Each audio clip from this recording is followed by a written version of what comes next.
परिवार के भाइयों का फोन आ बच्चों का कि भैया आपसे उम्मीद आप आगे मदद करा। मैंने वचन दिया कि मैं कार्यक्रम करके आ जाऊँ। मेरे कार्यक्रम भाइयों ने एक एक पैसा जुटा के कार्यक्रम करा रखा है, उनकी मेहनत का पैसा लगाओ, मैं कार्यक्रम करा के आ जाऊँ, फिर आऊँगा मैं आपके घर और लड़ाई को मिलूंगा।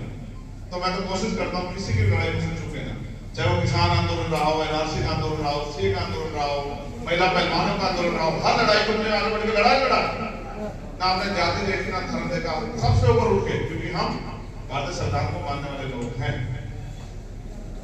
अब एक सबसे बड़ी समस्या जिसके सब लोग के अंदर है वो ये है ईवीएम द्वारा वोटों की चोरी, और लोग ये चाहते हैं ईवीएम के द्वारा सरकार में कुछ कमियां तो हमारे नेताओं के अंदर भी हैं, काम करते नहीं है, संगठन बनाते नहीं है, मेहनत करते नहीं है, भाईचारा पैदा करते नहीं है, लोगों को सम्मान देते नहीं है। जिस तरह सरकारी मशीनरी का दुरुपयोग हो रहा है उस तरह से सरकारी मशीनरी को से कोई रोकथाम लगाते नहीं और फिर कहते हैं कि भाजपा चुनाव जीत गई। एक समस्या तो वहां है, उसको तो सोल्व कर सकते हैं, लेकिन जो टेक्निकल समस्या आई है उसको भी सोल्व करना पड़ेगा। अब लोग ये कहते हैं भाई ईवीएम के द्वारा वोटों चोरी, कुछ लोग तो कहते हैं, सरकारी लोग तो सारे कहते हैं ईवीएम के द्वारा वोटों चोरी नहीं होगी। वो कहते हैं ईवीएम में कोई ये तो मशीन है, इसमें कोई छेड़ना नहीं होनी चाहिए, इसमें कोई सॉफ्टवेयर कार्यक्रम नहीं। लेकिन आप मुझे बताओ, मैं जो आपको सवाल दे रहा हूँ उसको सुनना। ईवीएम मशीन जब रिलीज हो जाती है, इलेक्शन कमिश्नर वहां से रिलीज कर देते हैं, फिर वो हमारे डिस्ट्रिक्ट में आ जाती है। अब अगर उसमें सॉफ्टवेयर नहीं है तो चुनाव से जस्ट 10-15 दिन पहले उस ईवीएम मशीन को कैसे पता लगता है कि किस विधानसभा क्षेत्र में कौन कौन प्रत्याशी, उनका नाम क्या है, उनका चुनाव चिन्ह क्या, कौन सा ये कब तक होता है पता आपको? ये तब तय होता है जब जिस दिन नॉमिनेशन दाखिल हो गया उसको भी छोड़ दो भाई, पहले आचार संहिता लगी उसको छोड़ो, फिर पार्टी अपने प्रत्याशी डिक्लेयर करती है, सबसे जो होता है नॉमिनेशन दाखिल करता, फिर नॉमिनेशन कैंसिल होता, फिर पर्चा वापसी हो जाता, उसके बाद हो जाता फाइनल ये लोग लड़ेंगे। उसके बाद उसमें सॉफ्टवेयर अपडेट किया जाता है कि भाई इस ईवीएम को यहाँ लगाना है, उसमें ये प्रत्याशी है। ऐसे तो पता लगा मैं लड़ना गिरा रहा हूँ और मेरा नाम यहाँ आ जाए ईवीएम में, आ सकता नहीं आ सकता अगर उसमें सॉफ्टवेयर पहले से अपडेट हो। ये भी तो नहीं पता कौन लड़ेगा नहीं लड़ेगा।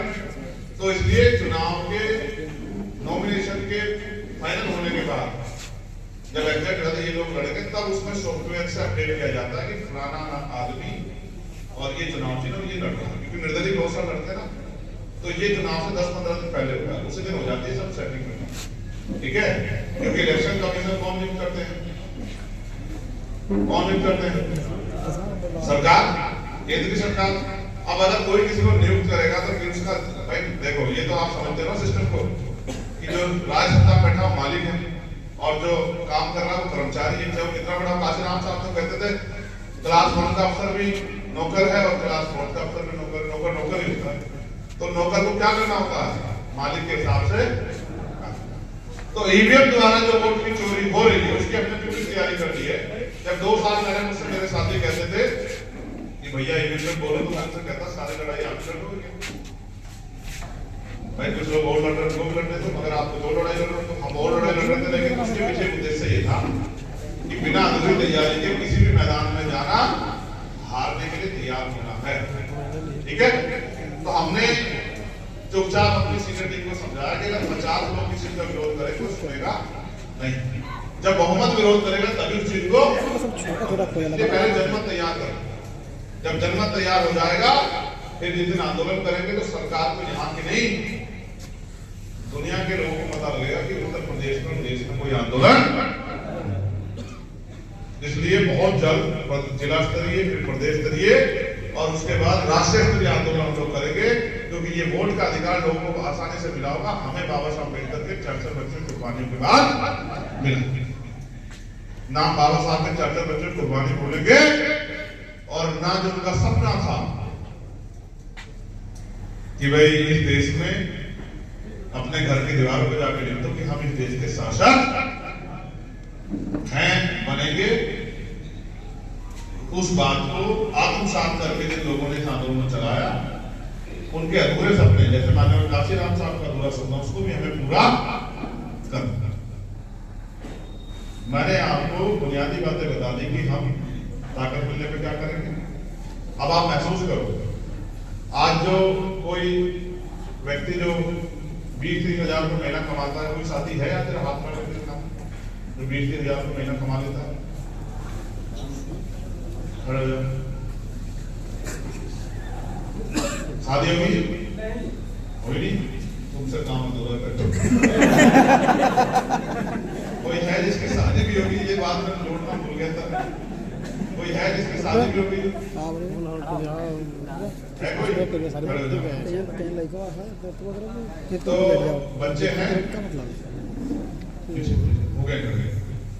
तो सर प्राइवेट और स्कूल में पढ़ाते हो सरकारी में? है गवर्नमेंट स्कूल में सभी बच्चे प्राइवेट में पढ़ाते हैं? आप खुद सरकारी में पढ़ाते हैं और बच्चों को प्राइवेट में पढ़ाते हैं?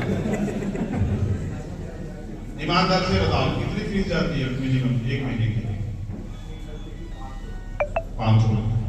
कितने बच्चे? 3 बच्चे, 1500 रुपए। बहुत छोटे हैं इसका मतलब। अगले 2 साल में जब 4th, 5वीं, 6ठी, 7वीं में कितनी फीस जाया करेगी? आप महसूस करो कि 500 रुपए एक बच्चे की फीस जाती है और 3 बच्चे यानी कि 1500 रुपए फीस में जाते हैं। और यही सुविधा अगर आपको 50 रुपए में मंथली मिल जाए, आपका फायदा होगा, नुकसान होगा? और इससे पढ़ाई उससे भी बेहतर हो जाए, इंग्लिश मीडियम में हो रही है, तो आपको अच्छा लगेगा, बुरा लगेगा? ऐसा ही कोई आदमी खड़े हो जाओ इसके छोटे छोटे बच्चे मगर उसकी आमदनी ठीक सी हो, 2-4-10 हजार रुपये कमाता है कोई नहीं है? एक आदमी खड़ा हुआ